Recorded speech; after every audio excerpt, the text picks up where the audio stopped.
A Terra exerce o papel, como aponta o Evangelho segundo o Espiritismo no item 15 do capítulo de hoje, de um lugar de exílio para os espíritos rebeldes à lei de Deus. Como vimos em reflexões anteriores, nosso planeta não é classificado como o planeta mais primitivo, onde os espíritos encarnam pela primeira vez. No entanto, é também um planeta muito atrasado na hierarquia moral. Esse fato pode ser ressaltado quando notamos a presença de tantas tendências negativas e viciosas que influenciam a vida das pessoas o tempo inteiro, ainda que não apresentem uma causa ou razão aparente que explique de onde elas vêm nesta encarnação. O Espiritismo explica essa realidade de maneira objetiva, mostrando que essa bagagem evolutiva que carregamos é, na verdade, consequência de experiências acumuladas ao longo de vidas anteriores, tanto boas como más. Afinal, no grande panorama da vida carnal, também podemos observar muitas qualidades, talentos e virtudes inatos, demonstrando-nos que, de fato, estamos ao menos um pouco evoluídos em vários sentidos. Com isso, norteado pela lei de ação e reação, fomos livres para semear em vidas passadas, mas somos obrigados a assumir a responsabilidade pelos nossos atos através da colheita de agora, da expiação, do resgate, das provações. Falamos que nosso mundo é de provas e expiações, mas talvez seja interessante entender mais claramente o que são essas provas e expiações. Expiação é sempre um resgate dos erros cometidos anteriormente. É a consequência do uso inadequado do nosso livre-arbítrio. Enquanto as expiações, embora também representem na maioria dos casos um caráter expiatório, nem sempre são consequências do mal que se fez. Por isso, comumente se reforça nos cursos sobre espiritismo que toda expiação é uma prova, mas nem toda prova é uma expiação.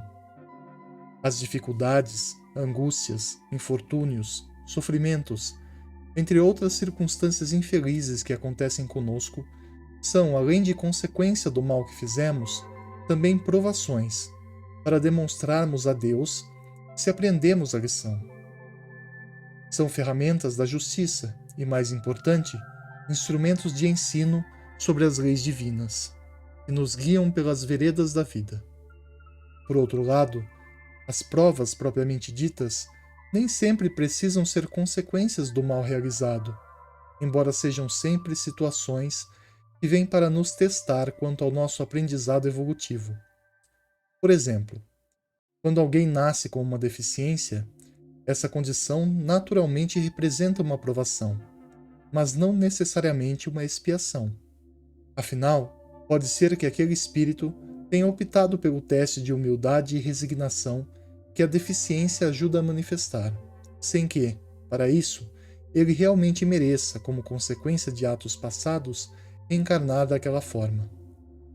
É assim que, independente se a prova já venha desde o nascimento ou seja adquirida durante a vida, ela sinaliza um momento de avaliação espiritual. Neste sentido, a necessidade de uma situação difícil na vida de alguém pode representar perspectivas muito diferentes. No entanto, sendo consequência ou apenas um teste, esses mecanismos existem para ajudar na depuração de nossa consciência, na purificação de nossos pensamentos, atos e emoções, a fim de que possamos dar cada vez mais um melhor uso à nossa liberdade. Nosso mundo de provas e expiações nessa perspectiva tem muito a nos ensinar, ainda que as lições venham a duras penas. O importante nisso tudo é reconhecer que estamos em um ambiente criado especialmente para nós, para o estágio evolutivo em que estamos, pois ele nos dá tudo o que precisamos para expurgar o mal e edificar o bem. Em outras palavras, jamais nos falta nesta vida o necessário para viver, cumprindo nosso propósito divino de seguir adiante na evolução dos seres, aprendendo com as dores e com os amores, provando ao Todo-Poderoso que já entendemos, hoje um pouco mais que ontem, qual é o verdadeiro caminho a seguir, indo ao encontro da lei de amor e justiça por livre e espontânea vontade. Nossas expiações, assim, por mais penosas que sejam, representam senão um pequeno momento de enfermidade moral, cujo remédio, amargo, traz o lenitivo do clarear da consciência, aliviando os corações aflitos. Tirando lições valiosas dos próprios erros, é que demonstramos ao universo, através das provas do cotidiano, que é mais fácil e muito melhor encarar a vida com uma perspectiva positiva de fé e de bondade, na esperança inabalável de que, além do sofrimento e do trabalho árduo, existe um horizonte dourado e maravilhoso, coberto de planícies serenas, cuja consciência tranquila e o valor do dever cumprido nos permite receber os louros de uma bem-aventurada vida. E esta aventura, do dia a dia, só é mesmo digna quando aliada ao bem. No resto, ainda permanecem os grilhões do passado, que tentam nos aprisionar na culpa, na ignorância, nos medos.